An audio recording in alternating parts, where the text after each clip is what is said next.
everyone, and welcome to another episode of Cooking with CandiWare, and today we're going to be making little meringue pie necklaces.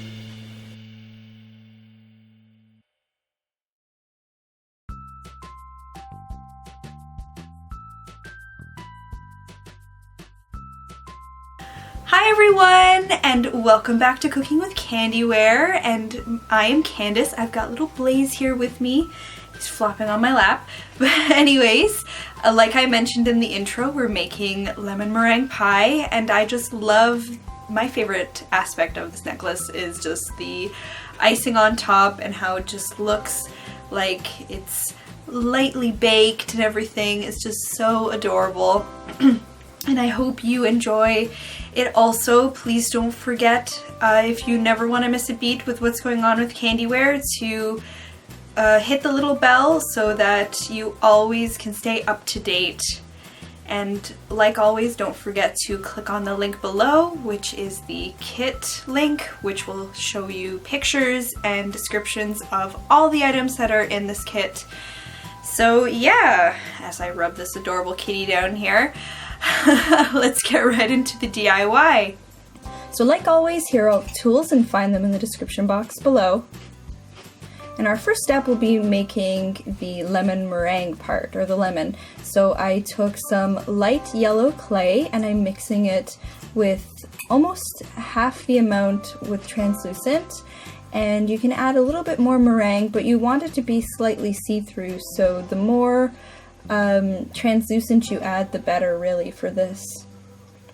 So just keep mixing. And then from there I'm going to flatten it out, and I'm also going to be taking some white.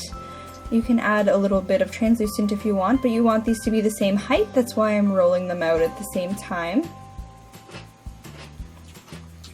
And now you're going to make a little template with paper and place that on top of both of your pieces of clay, and we're just going to be cutting out 2 triangles. So tell me in the description box below, what's your favorite type of pie? I'd love to know. So now we're going to be taking off the excess.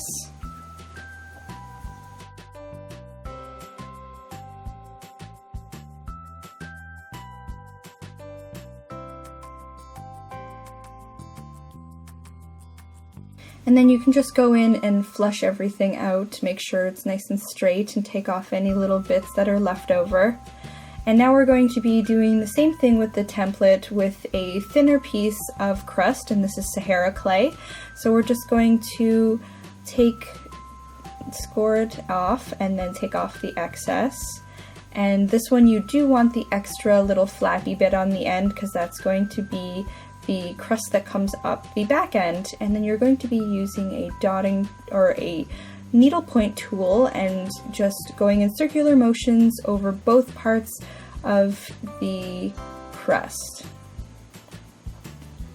And then we're going to be making a long snake, and also Sahara.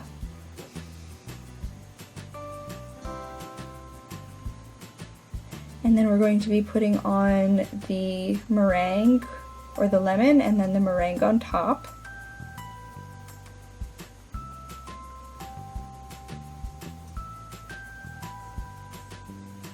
And then you can pull up the back of the crust.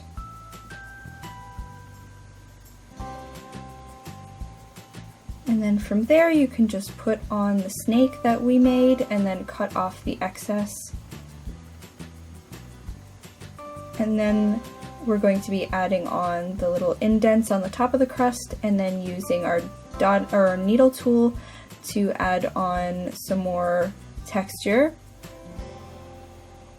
And then from there we're going to be putting on some icing. I'll leave a link in the description box below on how to make icing. But we're going to be adding this on top in any type of big swirls as you can on top.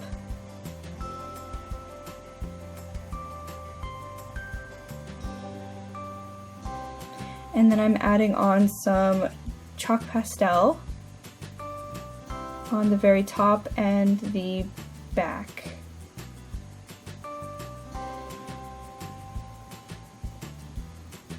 Now I'm just going in for any last minute adjustments before I add it into the toaster oven. And you want to bake this according to your clay's instructions. So this is what it looks like before it's baked. And then once it's done, you're going to be taking some light chalk pastel and just almost coloring on top of the meringue anything that's sticking out. And then you can go in with some darker color too. And then you could just use your finger and wipe it off gently. So that's how we get the baked look on top of the meringue. I just love this technique, it's so much fun. And I like to do this a couple times just to really get the look that I'm trying to achieve. And you can just wipe it off again. And then once you're happy with that look, take some gloss, I'm using Sculpey gloss, and then just go over top of it, just dabbing it lightly, because the more you rub it, the more your pigment that you just added on will come off. And then once that's dry, you can add it to a little plate and fork. I'm also adding a bail on the very back. You just want to hold that in place for a couple seconds, and I like to use nail glue. I find that it works the best for holding miniatures together. And then you can add on a chain.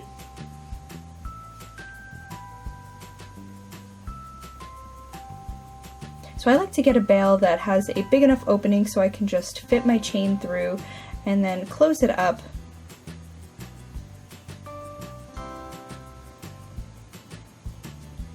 And then that's what the final result of the meringue looks like. Thank you for crafting with me. See you next Friday for another crafty video. Bye!